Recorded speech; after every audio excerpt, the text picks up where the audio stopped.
You know, to truly understand Nigeria today, you have to go beyond headlines, beyond social media, beyond everyday frustration.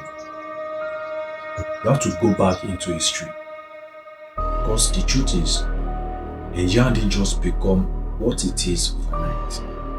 It is as a result of decisions, systems, and events that have been building for over 100 years. And if you don't understand that journey, it is very, very, very easy to misunderstand the present. If you find this kind of deep, honest breakdown valuable, take a moment to like, share, and subscribe. Not just for people to support, but so more people can actually understand the real story behind Nigeria. Because knowledge like this help us to see things differently. Thank you for doing so. Now, let's go back. Before 1914, the land we now call Nigeria was not a single nation. It was a vast region made up of independent political systems, each with its own identity. Okay, in the north, the influence of Sokoto Caliphate shaped governance. This caliphate established through the jihad led by Usman Dan Fodio in the early 1800s, created a network of emirates governed under Islamic law. These emirates were organized, disciplined, and deeply rooted in religious authority. In the West, kingdoms like Oyo and Benin had developed complex political institutions long before colonial contact. The Oyo Empire, for example, they had a system of check and balances with the Alaafin. Alaafin is a king. He's a king in Oyo, sharing powers with councils. Okay, the Benin Kingdom now. The Benin Kingdom was known for its administrative, what should I call it? Administrative sophistications and artistic excellence, especially its bronze work. In the East, many societies operated without centralized kingship. Decision making was often communal. Authority rested in councils of elders, age grade systems, and village assemblies. It was a system built more on consensus than command.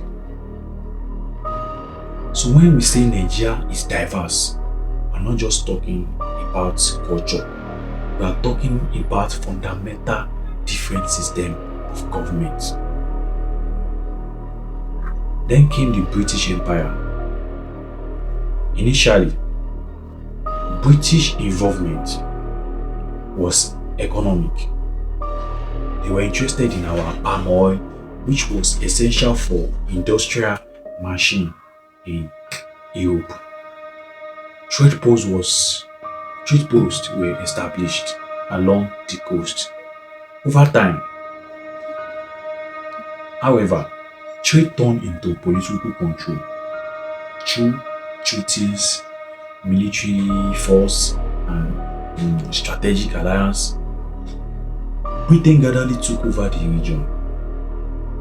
They ruled indirectly in many areas, especially in the north. A system known as indirect rule, where local leaders like emirs were used to govern on behalf of the British.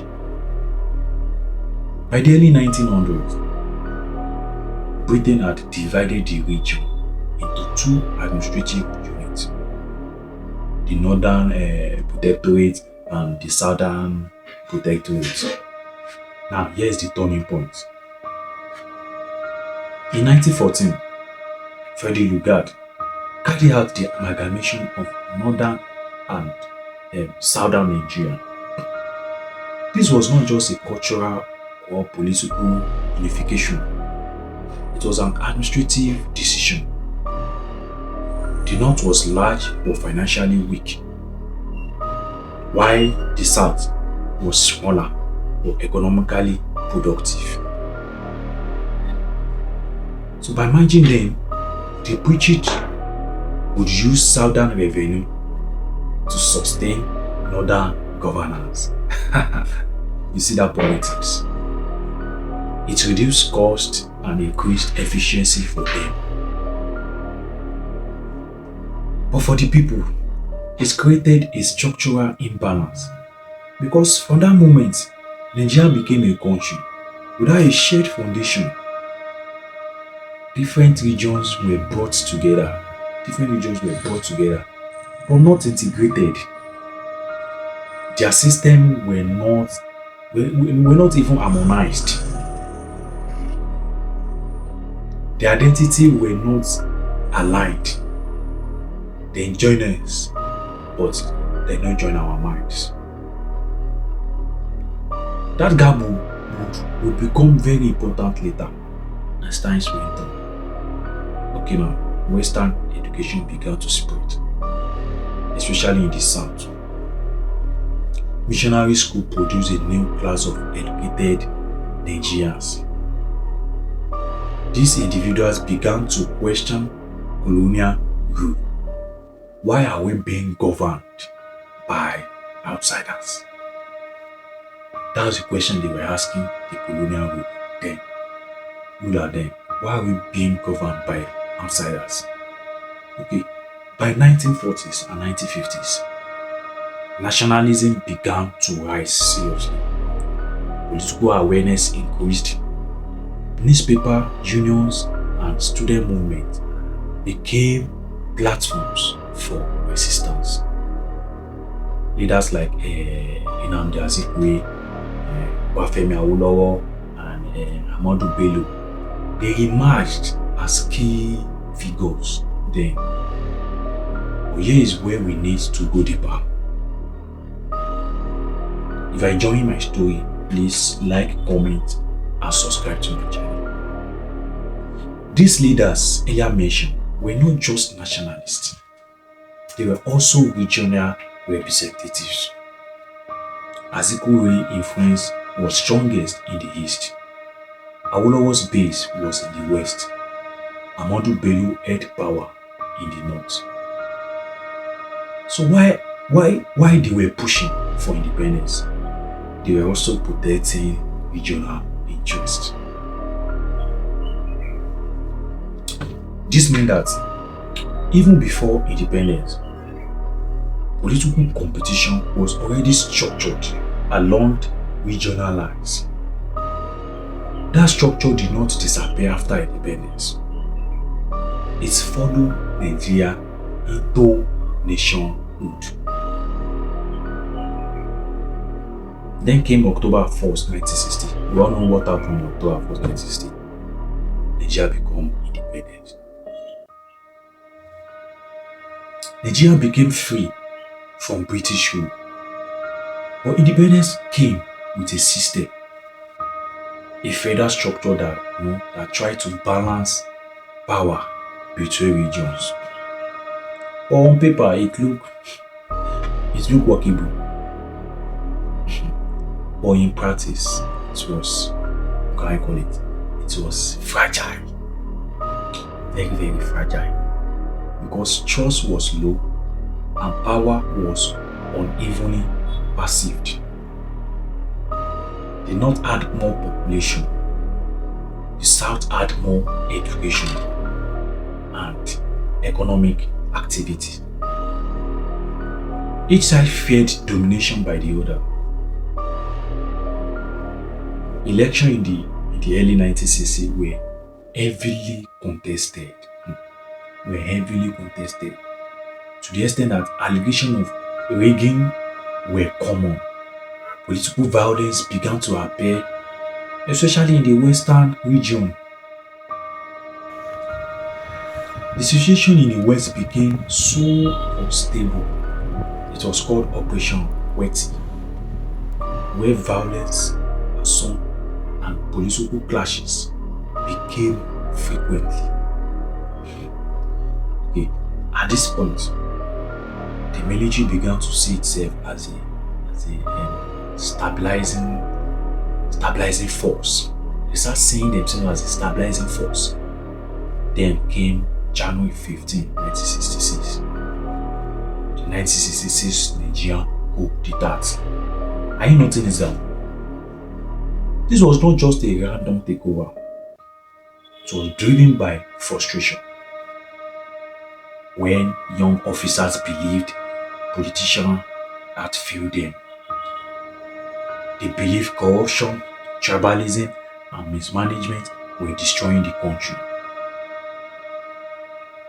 But the execution of the coup changed everything. It changed everything. Key leaders, mostly from the north and west, were killed, including our Prime Minister then, Tafawa Balewa. This created a perception. That perception was dangerous. Many did not believe the coup was ethnically motivated. Even if that was not the full intention, perception became reality. And in politics, perception is so powerful. After the coup, Johnson Againwosi took power. He attempted to unify the country by abolishing the federal system and introducing a unitary system. But this move increased fear, especially in the north, because it looked like power was being centralized. Then came Carter coup in July 1966. Ironsi was killed. Violence spread. And at this point, Nigeria was no longer just politically unstable. It was emotionally divided. Then came 1967, the Eastern region, led by Chukwuemeka Odumegu Ojukwu, declared independence as Biafra. This led to the Nigerian Civil War. Are you taking everything? Are you noting them down? Please do. This war was not just about territory, it was about survival, identity, and trust. For 3 years, 3 good years, Nigeria fought itself. Millions died, not just from bullets, but from starvations. Infrastructure was destroyed, families were broken, and most importantly, trust was shattered. Even though the war ended in 1970, with the policy of no victor, no vanquished. Emotional wounds remained. Now, let's go deeper into what happened next. After the war, Nigeria entered the oil boom. Oil became the backbone of the economy. Revenue increased massively. But instead of building, strong institutions, the country became dependent on oil money. And this created a new problem. It created a new problem. When a country depends on one resources, power shifts to those who control that resource. That's how it's been done. When a country depends on one resources, power will automatically shift to those who control the resource. Corruption increased, accountability decreased. The government became less dependent on the people and more dependent on oil revenue. Military rule continued for decades. Policies changed, leaders changed, but structure remained weak. Then came 1999. Democracy returned. But democracy did not automatically fix structural problems, because institutions were so weak, and they were still weak then. Ethnic politics still existed. Corruption had become systemic. So when people ask today, why is Nigeria like this? Why is Nigeria like this? The answer is not simple at all. It is history layered on history. We can say maybe because of colonial decisions. We can even say maybe because of political competition or economic dependency. You can also say maybe because of institutional weakness and human choices. But our foundation will never balance. Yes, our foundation will never balance. But here is where the story changes. Because this is not just a story of problem. It is also a story of resilience. Nigeria is still standing, still functioning, still producing talent, innovations, culture, and influence across the world. For example, from music to tech, from business to creativity, Nigeria continue to rise even in difficulty systems. So maybe the question is not just why is Nigeria like this? Yeah. Maybe the question should not just be why is Nigeria like this? Maybe the real question is, now that we understand, what do we do next?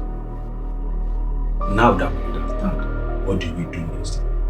Because history explains, but it does not imprison.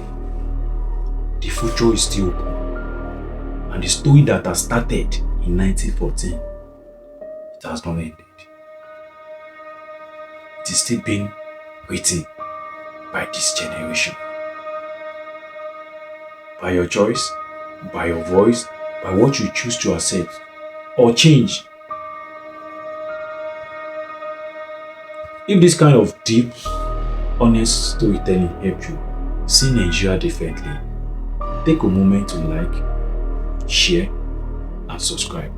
Because these are the conversation that needs to spread.